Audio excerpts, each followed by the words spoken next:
yang sudah ditangkap dan tidak dipenggal kepalanya, harus dipenggal. Dia tidak mau, karena bukan itu cara Tuhan untuk melawan anak darahnya sendiri. Jika Daud berkata kepada Tuhan, Tuhan Allah, jangan permalukan aku. Padamu ya Tuhan aku berlindung. Janganlah sekali-sekali aku mendapat malu. Mendapat malu karena siapa? Darah dagingnya sendiri, anaknya sendiri, berontak mau merebut tahta bapaknya. Tuhan, jangan biarkan aku malu. Dan dia tidak mau anaknya mati di tangannya sendiri. Seharusnya pada masa tuaku ini Tuhan, semua yang kupimpin hidup dalam damai, tentram dan tenang. Anak-anakku pun juga tentram dan tenang. Tapi pada masa tuaku ini, disinilah anak-anakku berusaha merebut tahtaku. Jangan buat aku malu ya Tuhan. Lepaskan aku dan luputkan aku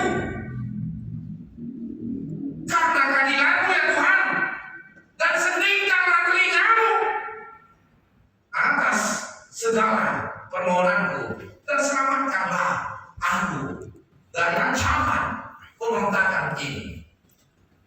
Jadi Mazmur Daud hanya berharap kepada Tuhan. Tidak ada niatnya untuk melaksanakan kekuatan yang luar biasa dengan prajurit yang begitu hebat dan dengan persenjataan yang kuat. Dia bisa memimpin bangsa ini untuk berperang, tapi tidak ada niat hatinya, karena yang dia lawan itu adalah darah dagingnya sendiri. Maka sendirikanlah telingamu ya Tuhan, selamatkan aku, dengarkanlah permohonanku. Dia tidak memakai akal dan pikirannya, kehormatannya, kekayaannya, jabatannya, kekuatannya. Dia pakai Tuhan sebagai benteng dan batunya. Dia pakai Tuhan sebagai gunung batunya, tempat dia berlindung, tempat pertahanannya. Dia pakai Tuhan. Nah, kalau dulu perang dunia kedua, Jepang selalu buat benteng pertahanan yang kuat. Bahkan di bawah-bawah tanah ada lubang-lubang yang kuat. Dan kalau dibungkung di sana mereka tetap bisa berlindung dari bom atau raja-raja supaya mereka selamat.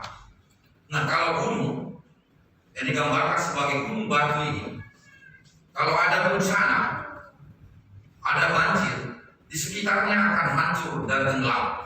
Tetapi gunung ini, dia digambarkan sebagai gunung batu yang kuat, dia tidak akan tenggelam.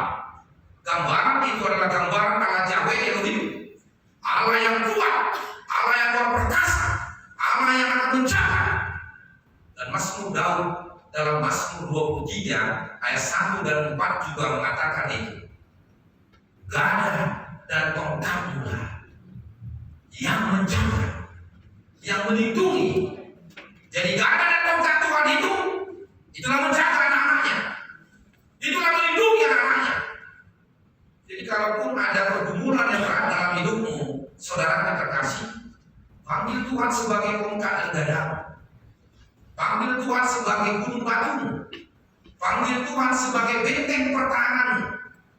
Belum tentu keluarga kita bisa menolong kita. Sekali dua kali kita bisa dibantu, ketiga kalinya tidak akan bisa dibantu. Kalau kita merantau ke Pulau Jawa, ke Jakarta sana, seminggu saja sudah bosan keluarga. Cepat pulang ini, gua sakit kepala, lama kali bekerja, dibelanjain lagi ongkos dikasih, makannya dikasih, padahal darah dagingnya, adiknya, kakaknya misalnya. Nah, itulah keegoisan manusia sekarang ini. Tetapi Tuhan itu tidak Tuhan yang egois.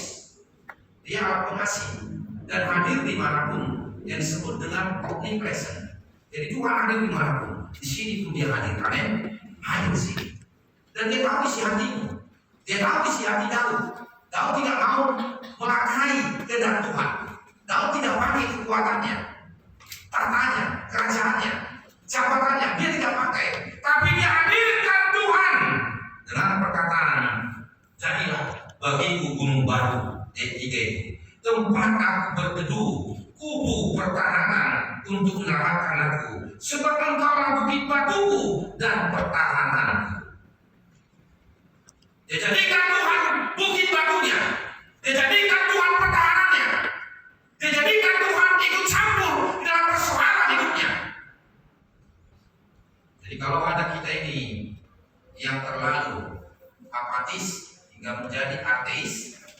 hanya pikirannya sendiri saja, cepat-cepatlah kembali kepada Tuhan. Orang-orang yang idealis, punya prinsip, tapi nggak mau menerima saran orang, cepat-cepatlah kembali kepada Tuhan. Jangan andalkan pikiranmu, jangan andalkan tenagamu, jangan andalkan juga yang kepintaranmu, tapi hadirkan Tuhan di dalam segala kehidupanmu. Di situ perlu. Nah, di sini Tuhan hadir. Karena Tuhan telah mengenal kita dari mulai kandungan ibu kita, ingat itu. Dan Tuhan telah memberkati kita setelah kita lahir.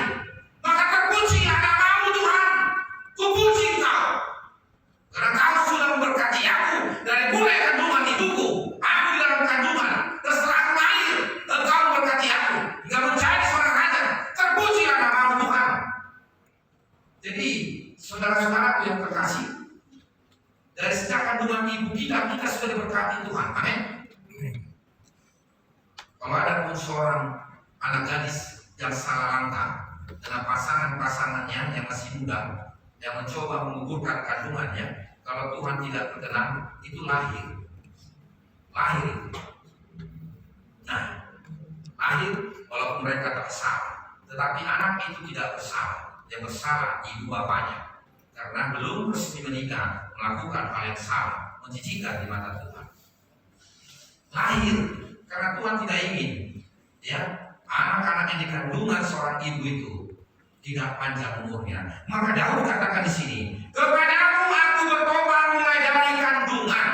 Ayat 6. Engkau telah mengeluarkanku dari perut ibuku. Engkau yang selalu kupuji-puji. Berapa bulan di kandungan kita ini? Hah? Berapa bulan?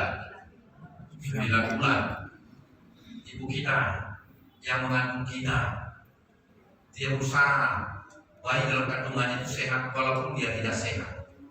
Bahkan dia menyerahkan nyawanya asal bayi yang dikandungnya itu lahir selamat. Itulah seorang ibu.